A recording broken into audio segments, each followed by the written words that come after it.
खुदावन यीशु मसीह में आप सबको मेरी तरफ से जय मसीह की। खुदावन यीशु के पाक मीठे और जलाली नाम में आप सबको सलाम। और मैं विश्वास करती हूँ कि आप सब खुश हैं, आनंदित हैं और परमेश्वर के वचन में आगे बढ़ रहे हैं। तो आज हम बात करेंगे कि हर वो व्यक्ति, हर वो विश्वासी, हर वो उपदेशक, हर वो प्रॉफिट, हर वो प्रीस्ट, हर वो भविष्यद्वक्ता जिसे परमेश्वर ने अपनी एक खास योजना के लिए चुना है, जिसे परमेश्वर ने अपने उस खास मकसद के लिए चुना है, जिसे वो पृथ्वी पर पूरा करना चाहते हैं और उस योजना में हमें भागीदार किया है।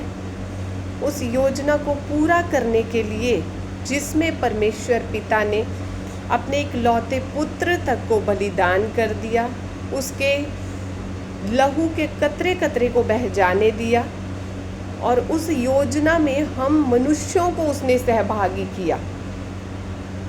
लेकिन अगर हम विश्वासी, हर वो विश्वासी जो परमेश्वर की इच्छा के अनुसार चुन लिया गया है, अगर हम उसकी इच्छा के अनुसार उस तरीके से काम नहीं कर रहे हैं जैसा परमेश्वर ने हमें योग्य समझकर चुना था,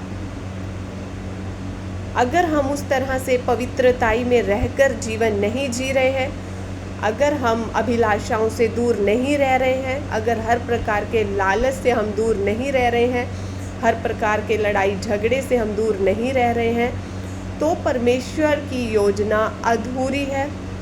और हर वो विश्वासी जो इस तरह से जीवन जी रहा है, जबकि उसे परमेश्वर ने अपना पवित्र कलाम उसके हाथों में दे दिया है, अब वो नहीं कह सकता कि परमेश्वर मुझे तेरी मर्ज़ी का नहीं पता था। लेकिन अब हम परमेश्वर की A to Z मर्जी को जान चुके हैं। लेकिन जानने के बाद भी अगर हम अनजान बने हुए हैं, आज तक केवल हम वचन को सुन ही रहे हैं, अगर आज भी हम दूध पीते हुए बच्चे ही बने हुए हैं, अन्न को ग्रहण ही नहीं करना चाहते, तो हम परमेश्वर से बहुत मार खाएंगे। चाहे फिर वो कोई भी हो, उपदेशक हो, प्रॉफिट हो, भविष्यद्वक्ता हो, किसी दान देने वाला हो, चाहे फिर वो दशमांश देने वाला हो, हर हफ्ते कलीसिया में आने वाला हो, कोई भी हो, हम बहुत मार खाएंगे। चाहिए तो ये कि हमें पवित्रताई से जीवन जीना चाहिए। आपस में भाईचारे की प्रीति से प्रेम जब हम आपस में रखेंगे, तब हम दूसरों को सिखाएंगे। सिखाएंगे क्या? क्योंकि परमेश्वर को कभी किसी ने नहीं देखा। परमेश्वर ने हमें इस पृथ्वी पर रखा है, लोग हमें देखते हैं, हम प्रभु यीशु के बेटे और बेटियां कहलाते हैं, लोग हमें देखते हैं और हमारे भीतर ही प्रभु यीशु का स्वभाव नज़र आना चाहिए, हमारे अंदर दया नज़र आनी चाहिए, हमारे अंदर प्यार जो सबसे पहला फल है, क्योंकि प्रेम में, प्यार में सब कुछ आ जाता है। अगर वो फल ही हम में ना पाया गया तो हम चाहे धीरज धर लें, चाहे नम्रता रख लें, चाहे संयम रख लें, चाहे फिर और भी जितने आत्मा के 8 फल हैं उनको रखें अपने अंदर, लेकिन अगर हम में प्रेम ना हुआ तो हम ठनठनाते हुए छाछ और पीतल हैं। तो हमें क्या करना है? हमें परमेश्वर की उस योजना के अनुसार आज ही से जीवन शुरू करना होगा। अगर हम अब तक नहीं जी रहे हैं, अगर हम परमेश्वर के आज भी उसी तरह से जीवन जी रहे हैं जैसा हम पहले जीते थे, तो कोई फ़ायदा नहीं है परमेश्वर को हमें चुनने का। इससे तो हम पहले ही अच्छे थे, जहाँ पर थे परमेश्वर हमें वहाँ पर ही रखते, कोई फ़ायदा नहीं है। कितने भाग्यशाली लोग हैं, हमें परमेश्वर ने अपनी योजना में शामिल कर लिया। वो परमेश्वर जो अति पवित्र परमेश्वर है, हम पापियों पर उसने दृष्टि की है, लेकिन आज भी हम समझने की कोशिश नहीं कर रहे हैं।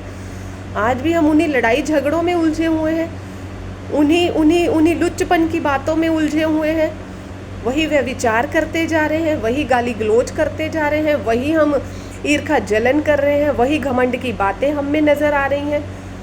तो परमेश्वर का क्रोध हम पर भी पड़ेगा। जो संसार पर आने वाला है, हम भी उसमें ही सहभागी हो जाएंगे। लेकिन परमेश्वर नहीं चाहते कि हम पर क्रोध पड़े। परमेश्वर ने हमें नाश होने के लिए नहीं, हमें उद्धार हमें अपनी अनंत महिमा के लिए ठहराया है। तो हमें क्या करना है, हमें उस परमेश्वर के यीशु मसीह के बहे हुए लहू को हमेशा याद रखना है कि वो हमारे लिए बहाया गया। यीशु ने हमारे लिए जान दे दी है। क्या हम उसके लिए जीवन को भी सही नहीं कर सकते? क्या हम यीशु के लिए अपने एक दूसरे से प्रेम भी नहीं रख सकते? उसने तो वैर को नाश कर दिया, तो अब हम में वैर कहाँ से आ रहा है? तो हम यीशु की संतानें तो नहीं हैं। अगर हमें ये सब बातें हैं तो हम शैतान की संतान अभी तक बने हुए हैं, क्योंकि वचन में लिखा है कि अगर तुम में प्यार नहीं है, अगर तुम में प्रेम नहीं है, तो तुम अभी तक अंधकार में हो। तो हम धोखे में चल रहे हैं अगर हम में प्रेम नहीं है। तो हमें परमेश्वर की योजना के अनुसार चलना है।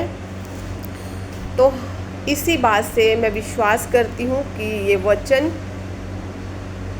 बहुतों के लिए आशीष का कारण होगा। हम परमेश्वर की उस भयानक प्रकोप से अगर हमें बचना है, तो हमें हर प्रकार के लालच को, हर प्रकार के क्लेश को, चिंता को, परेशानी को, ठगी ठोरी को, हेरा फेरी को अपने से बाहर करना होगा और पवित्रताई में जीवन जीना होगा। जय मसीह की। God bless you.